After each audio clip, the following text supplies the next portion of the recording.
በእርሱ ቁስል እኛ ተፈወስን ይላል። ስለዚህ በመቅደሱ ያቆመ ቁስሉን አይተው ደስ አላቸው። የዮሴፍ ወንድሞች ወንድማችን ብለው ነክተው የተደሰቱትን ደስታ እኛ ከትንሣኤ በኋላ በቤተ ክርስቲያን እንደሰተዋለን ማለት ነው። ከዚህ በኋላ በጣም የሚገርመው እንትን አሉ፣ ፈሩ። በኋላ ቢበቀለንስ ጠብቆ ብለው ደግሞ ፈሩ። ከዛ ሲነግሩት አዘን። እንዴት ይቅር አይለንም ብላችሁ ታስባላችሁ? ይህ ማለት እኛ አንዳንዴ እግዚአብሔር ይቅር አይለንም ብለን እናስባለን። በነገራችን ላይ እና አለቀሰ ዮሴፍ። ክርስቶስ ያለቅሳል። በነገራችን ላይ ይቅር አይለንም ብለን ከማሰባችን በላይ የሚያሳዝነው ነገር የለም። እግዚአብሔር አንዳንዴ እኮ ንስሐ ገብተንም አሁን እንደው በቃ ይምረኝ ይሆን ብለን እናስባለን። እኛ ለራሳችን ይቅርታ ማድረጋችን እሱ ይቅር እላለው ባለው መንገድ ሄደን ራሱ ንስሐ ገብተን ማረን ብለ ነው። ግን የሚምረኝ አይመስለኝም እንላለን። እኛ ለራሳችን ምህረት ማድረግ ያቅተናል። የእሱ ምህረት ከኛ በላይ ስለሆነ ማለት ነው። እኛን ከኛ በላይ ስለሚወደን እግዚአብሔር ምህረት ያደርጋል እና አዘን። እንዴት ይቅር አይሉኝም? እና ክርስቶስም የሚያዝነው ከኃጢአታችን በላይ ይቅር አይለንም ብለን ማሰባችን ነው ማለት ነው። እና ቤተክርስቲያናችን የዮሴፍን ታሪክ ከክርስቶስ ጋር ታገናኘዋለች። ወይን ጠጅ የምትጠጡ ስለ ዮሴፍ መከራ ለማታዝኑ ለእናንተ ወዮላችሁ የሚል ቃላል ሰሙነ ሕማማት ላይ ይነበባል በእኛ ቤተክርስቲያን። ምንድን ነው? ስለ ዮሴፍ መከራ ለማታዝኑ ለእናንተ ወዮላችሁ ማለት የክርስቶስ መከራ በመጠጥ በጠጅ በጥጋብ አይደለም የምናከብረው፣ እያለቀስን ነው። ስለ ዮሴፍ መከራ እናዝናለን የተባለው ስለ መድኃኒታችን ስለ ኢየሱስ ክርስቶስ የተነገረው ነው ማለት ነው። ዮሴፍ በክርስቶስ ይመሰላል። የክርስቶስ ፍቅር መለኪያው ምን ያህል ነው? ልጆች ሆነን ትዝ ይላችሁ ከሆነ ምናልባት እኔ ብቻ ይሆናል የገጠመኝ አላቅም፣ ወላጆቻችን ወይ ታላቆቻችን ትወደኛለህ ትወጅኛለሽ ይሉና አዎ ስንላቸው ምን ያህል ይሉናል። ይህን ጊዜ እጃችን እንደዚህ ዘርግተን ይህን ያህል ብለን የምናሳየው ነገር አለ።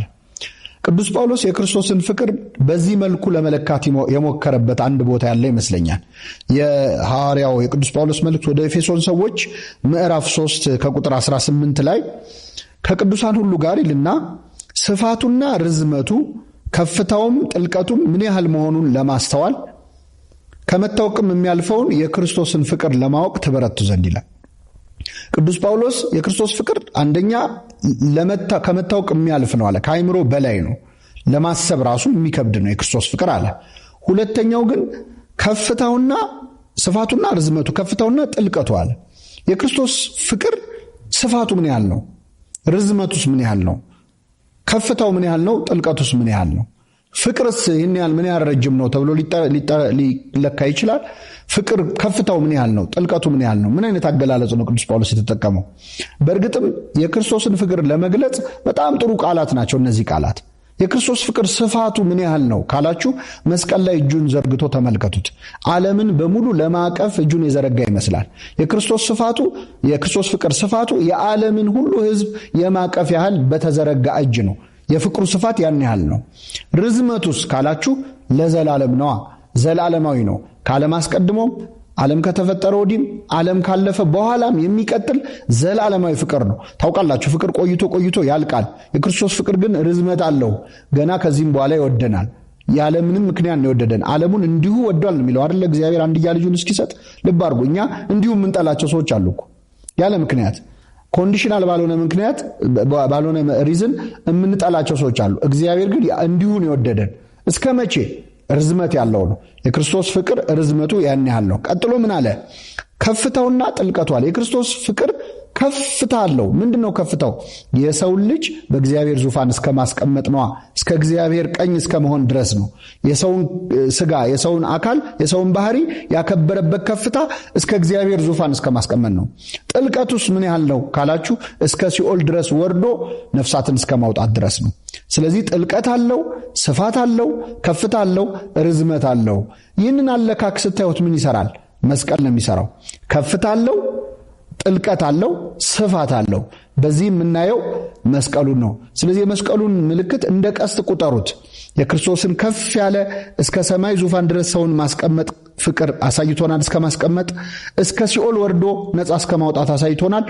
በተዘረጋ እጆች ደግሞ ለሁሉ ሰፊ የሆነ ፍቅር አሳይቶናል እና ቅዱስ ጳውሎስ በመስቀል ቅርጽ ሊታይ የሚችል ቃል ነው የተናገረው። ከመታወቅ የሚያልፈውን የክርስቶስን ፍቅር ለማወቅ ትበረቱ ዘንድ በአብ ፊት እንበረከካለሁ ብሏል። ቅዱስ ጳውሎስ ስለኛ በእግዚአብሔር ፊት እየጸለየ ነው፣ ይህ ፍቅር እንዲገባን ማለት ነው። እግዚአብሔር ፍቅሩን በልባችን ይሳልብን። በዕለተ ዓርብ ክርስቶስን ከተሳደቡ ሰዎች ሁሉ እኔ በጣም የሚገርሙኝ መንገድ ኃላፊዎች ናቸው። መንገድ ኃላፊዎች ማለት ኢየሩሳሌም ለገበያ መጥተው ዕቃ ገዝተው ሲወጡ ሰው ሁሉ ሲሰድበው ሲያዩ በማያውቁት ታሪክ ማለት ነው ተሳድበው ወደ ሀገራቸው ሄዱ ይላል። እነዚህ ሰዎች ክርስቶስ በምን ወንጀል እንደተያዘ፣ በምን ምክንያት እንደተሰቀለ፣ ምን አይነት ሰው እንደሆነ የሚያውቁት ነገር የለም። ግን ሰው ሁሉ ከሰደበው መቼስ ስድብ ቢገባው ነው ብለው ስድብ አዋጥተው እርግማን ጨምረው ራሳቸው ላይ ወደ ሀገራቸው ሄዱ ይላል። እነዚህ ሰዎች በእውነት ለመናገር ምንም በማያውቁ ጉዳይ ላይ ሰውን የሚሳደቡ ሰዎችን ይመስላሉ። በተለይ በሶሻል ሚዲያ ዘመን ሆነን ስናያቸው እነዚህን ሰዎች የምንመስል ሰዎች ብዙ ሳንሆን አንቀርም። በማናውቀው ጉዳይ የሆነ ሰው ተሰደበ ብለን ካሰብን ስድብ እናዋጣለን። ማጣራት ራሱ አያስፈልገንም። ምናልባትም በዕለተ ዓርብ ብንኖር ኖሮ ከነዚህ ሰዎች ጋር እንደመር ነበር። ብዙ ሰው የሰደበው ሰው፣ ብዙ ሰው የነቀፈው ሰው ምናልባት ንጹሕ ሊሆን ይችላል እንደ ክርስቶስ። በማናውቀው ጉዳይ ተሳድበን እርግማን በራሳችን መጨመር የለብንም። ስለዚህ በየትኛውም ሶሻል ሚዲያ ፕላትፎርም በየትኛውም አጋጣሚ ሰዎች ዱላ ሲወርድባቸው፣ ቀን ሲጎልባቸው አይተን ተደርበን የምንሳደብ ከሆነ በዕለተ ዓርብ ጌታን በማያውቁት የሰደቡትን ሰዎች እንመስላለን። ምናልባት ዝም ማለትም ሳይሻል አይቀርም አልፎ አልፎ እና ከዚህ ዕለት ተሳዳቢዎች ጋር ከመደመር ይጠብቅ። ጌታችን በዕለተ ዓርብ የተቀበላቸውን መከራዎች 13ቱ ሕማማተ መስቀል ብለን እንጠራቸዋልና ጌታ ከተቀበላቸው 13ቱ መከራዎች በጥፊ መመታት፣ ችንካር፣ የሾህ አክሊል መድፋት ከመሳሰሉት ሁሉ ሌላ አንድ የጌታ ስቃይ ሆኖ ሊታይ የሚችል ነገር ብዙ ጊዜ አስባለሁ። ጽፌውም ተናግሬውም አውቃለሁ ከዚህ በፊት። ይህንን እንዳስብ ያደረገኝ በዮሐንስ ወንጌል ምዕራፍ 11 ላይ ክርስቶስ አልዓዛርን ባስነሳበት ታሪክ ላይ ያደረገው ነገር ነው። ጌታችን ወደ አልዓዛር ከሞተ በኋላ ወደ አልዓዛር መንደር ወደ ቢታንያ ሲመጣ የአልዓዛር እህቶች በወንድማቸው መሞት በጣም አዝነው ያለቅሱና ደረታቸውን ይደቁ ይወድቁ ይነሱ ነበር። የእነሱን ለቅሶ ባየ ጊዜ ለወንድማቸው ካላቸው ፍቅር የተነሳ የሚሰቃዩት ስቃይ፣ ደረት መምታታቸውን፣ መሰቃየታቸውን ሲያይ ክርስቶስ በመንፈሱ ታወከና አለቀሰ ይላል። የአልዓዛር እህቶች ለቅሶ ክርስቶስን አስለቀሰው። አልዓዛርን ይወደዋል ጌታ፣ እንዲሁም ሊያለቅስለት ይችላል። በተለይ ደግሞ መንፈሱን ያወከውና እንዲያለቅስ ያደረገው የአልዓዛር እህቶች ለቅሶ ነበረ። ይህንን ታሪክ ዕለተ ዓርብ ላይ ሆነን ስናስታውሰው በጣም የበለጠ ትርጉም ይሰጣል። ይኸው ምንድን ነው? ዓርብ ዕለት ክርስቶስ ከስቃዮቹ ሁሉ ጋር ልክ በአልዓዛር ቤት የታወከውን አይነት የመንፈስ መታወክ ሊፈጥርበት የሚችል አንድ ነገር ተከስቷል። ይኸውም የድንግል ማርያም ለቅሶ ነበር። የአልዓዛር እህቶች ስለ ወንድማቸው ሲያለቅሱ እያየ የታወከና ያለቀሰ ክርስቶስ ዓርብ ዕለት መስቀል ላይ ሆኖ እናቱ ስታለቅስ ሲያይ ምን ይሰማው ይሆን? ከአልዓዛር እህቶች በላይ ድንግል ማርያም ትቀርበዋለች። የአልዓዛር እህቶች እያለቀሱ ያሉት ስለ ወንድማቸው ነው። ድንግል ማርያም ግን እያለቀሰች ያለችው ስለ እርሱ ነው፣ እናቱ ነች።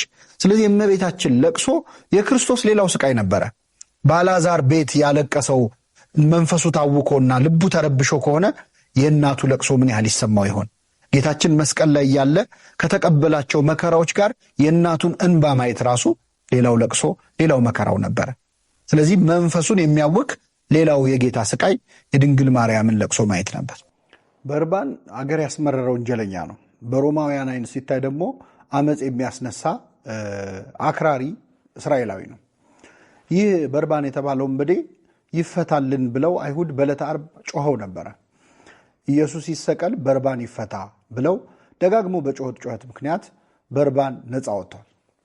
በርባንን አግኝተን ብንጠይቀው ዓርብ ዕለት ከእስር ቤት ያስፈታ ማን ነው ቢባል የሚመልሰው ህዝቡ ብሎ ነው። እውነትም በርባን ይፈታ ብለው የጮሁት ህዝቡ ናቸው። በህዝቡ ጩኸት ምክንያት ነፃ ወጣሁኝ፣ ከህዝብ ፍቅር የተነሳ ነው የወጣሁት፣ እኔ እኮ ህዝብ ይወደኛል ሊል ይችላል በርባን።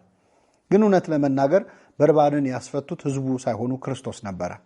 ምክንያቱም በርባን ይፈታ ብለው የጮሁት ሰዎች ለበርባን ባላቸው ፍቅር አይደለም፣ ለክርስቶስ ባላቸው ጥላቻ ነው። ክርስቶስ እንዲሰቀል ያላቸው ፍላጎት በርባን ካልተፈታልን እንዲሉ አደረጋቸው። ስለዚህ በርባንን ያስፈታው የዓርብ ዕለቱ መከረኛ ክርስቶስ ነበረ። ለክርስቶስ ያላቸው ጥላቻ በርባንን ነፃ አወጣው። ክርስቶስ በዚያ ቀን የወረደበት መከራ ለበርባን ነፃነቱ ነው። ስለ በርባን እያወራሁ አይደለም። በርባን ማለት እያንዳንዳችን ነን። ክርስቶስ ታስሮ ያስፈታው ሁላችንንም ነው። ይህንን ቪዲዮ የሚያይ ሁሉ በርባን እኔ ነኝ ሊል ይገባል። ምክንያቱም በርባንን ነፃ ያወጣው የክርስቶስ መታሰር ነው። በርባንን ከግርፋት ያዳነው የክርስቶስ መገረፍ ነው።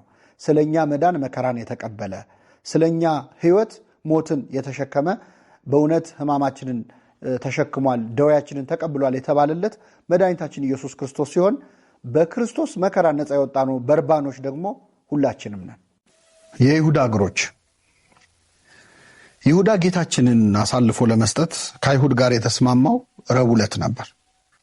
ይህን ስምምነት አድርጎ እንደጨረሰ ወደ ጌታና ወደ ደቀ መዛሙርቱ ማህበር ተመለሰ።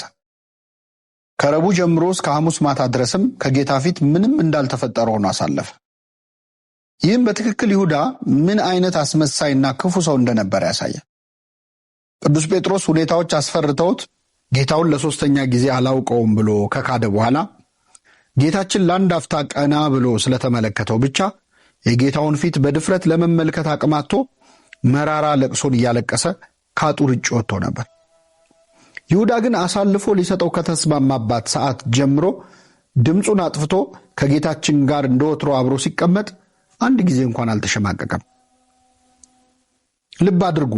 በራሱ ሐሳብ አመንጭነት ራሱ ወደ አይሁድ ሸንጎ ሄዶ ብር ለመቀበል ተስፋ ተቀብሎ ከመጣ በኋላም የጌታችንን ዓይኑን እያየ አሳልፌ የምሰጥህ እኔ ሆንን ብሎ ለመጠየቅም ድፍረት ነበረው። ልብ የሚሰብረው ግን ሐሙስ ምሽት የሆነው ነገር ነው። ጌታችን ከራት ተነሳ፣ ልብሱንም አኖረ፣ ማበሻ ጨርቅ ወስዶ ታጠቀ። በኋላም በመታጠቢያው ውሃ ጨመረ። የደቀ መዛሙርቱን እግር ሊያጥብና በታጠቀበት ማበሻ ጨርቅ ሊያብስ ጀመረ። ጌታችን አጎንብሶ የደቀ መዛሙርቱን እግር ሲያጥብ ይሁዳም ሊታጠብ ተራውን ይጠብቅ ነበር። ከአንድ ቀን በፊት ክፋትን ለማሴር ወደ አይሁድ ካህናት ግቢ የሮጡትን የይሁዳን እግሮች ጌታችን አጎንብሶ አጠባቸው። ከጥቂት ደቂቃዎች በኋላ ሊያስይዘው ወደ አይሁድ የሚሮጥባቸውን እግሮች፣ የሚይዙትን ወታደሮች እየመራ ወደ እርሱ የሚመለስባቸውን እግሮች አጠበለት። ምንም እንኳን በነገው ዕለት እግሮቹን እንዲቸነከር አሳልፎ የሰጠው መሆኑን ቢያውቅም ሰውን ወዳጁ ክርስቶስ ግን የአስቆሮቱ ይሁዳን ለመጨረሻ ጊዜ እግሩን አጥቦ ተሰናበተው። እንደ ነቢዩ ዳዊት አቤቱ ምሕረትህን እንዴት አበዛህ ከማለት በቀር በምን አንደበት ልንናገር እንችላለን? ጠላቶቻችሁን ውደዱ ያለን ጌታ አሳልፎ የሚሰጠውን የይሁዳን እግር ሲያጥብ ከማየት በላይስ በቂም በቀል ለሚቆስለው ልባችን ምን መድኃኒት ይኖር ይሆን? ይሁዳ ሆይ እስቲ አንድ ጊዜ ንገረን፣ ጌታ አጎንብሶ እግርህን ሲያጥብህ እንዴት አስቻለ? እግሮቹ በሚቆሙበት ስፍራ የሚሰገድለት አምላክ እግርህን ሲያጥብህ እንዴት ትንሽ እንኳን አልተሸማቀቅም? አንተ እግሩን ልታጥበው እንኳን የማይገባህ ፈጣሪ እግርህን ሲያጥብህ እያየህ እንዴት ልብ ደነደነ? መጥምቁ ዮሐንስ እንኳን የጫማውን ጠፍር ልፈታ አይገባኝም ያለው ጌታ አጎንብሶ ሲያጥብህ እንዴት ልብ በጸጸት አልተሰበረም? ረቡዕ አሳልፈህ ልትሰጠው ተስማምተህ መጥተህ ሐሙስ አጎንብሶ ሲያጥብህ እንዴት አይጨንቅህም? ከአይሁድ ጋር የተስማማኸውን ነገር ኧረ ይቅርብኝ ለማለት ጌታችን ከእግርህ በታች ዝቅ ብሎ ካጠበ ሰዓት የተሻለ ማሰቢያ ጊዜ የት ይገኛል? በፍቅሩ ውስጥ ክፋትህ፣ በትሕትና ውስጥ ትዕቢትህ እንዴት አልታየህም? እንዴትስ እግሮችህን ሰጥተህ ያለ ሐሳብ ታጠብክ? ጴጥሮስ እንኳን ጌታ ሆይ አንተ እንዴት የኔን እግር ታጥባለህ ብሎ ተጨንቆ ነበር። የኔን እግር ለዘላለም አታጥብም ብሎም ተከላክሎ ነበር። ልበ ደንዳናው ይሁዳ ግን ዝም ብሎ እግሮቹን ሰጠ። የከዳውን ጌታ የቁልቁል እየተመለከተ ለአፍታ እንኳን ልቡ አልተመለሰም። ሐዋርያት ጌታ ባጠበው እግራቸው ለጊዜው ፈርተው ቢሮጡም በኋላ ግን በጸጸት ተመለሱበት። በአምላክ እጅ በታጠበ እግራቸው ያለመሰልቸት ዓለምን ዞረው ወንጌሉን አስተምረው እስከ ሞት ድረስ ታመኑ። በእግራቸውም እንደ ስማቸው ሐዋርያት ተጓዦች ሆኑበት። ይሁዳ ግን በአምላክ እጅ በታጠበው እግሩ ወደ አይሁድ ገስግሶ ጌታን እንደሚያንገላታው ጦር መንገድ እየመራበት ተመለሰ። አቤቱ የማትደፈር አንተን ደፋር ይሁዳ ደፈረ። እስራኤል ከግብፅ ወጡ ማለት ግን ከነዓን አልገቡ። በቃ ከግብፅ ወጥተናል፣ ከዚህ በኋላ ምንም ችግር የለውም ቢሉ መንገድ ላይ ቀሩ ይበዛሉ። ክርስቶስ ከሲኦል ነፃ ወጥቶናል፣ አድኖናል በመስቀሉ በጉ ታርዶ። ግን አሁን መንገድ ላይ ነን ያለነው፣ ወደ ከነዓን ወደ መንግሥተ ሰማያት እየሄድን። አይ አያስፈልግም፣ ከዚህ በኋላ ዋናው እሱ ከግብፅ አውጥቶናል፣ በጉ ታርዶልናል፣ ከዚህ በኋላ ምንም ብናረግ ከነዓን እንገባለን ቢሉ እስራኤል አልገቡም፣ መንገድ ላይ ቀርቷል፣ ሙሴንም ጨምሮ።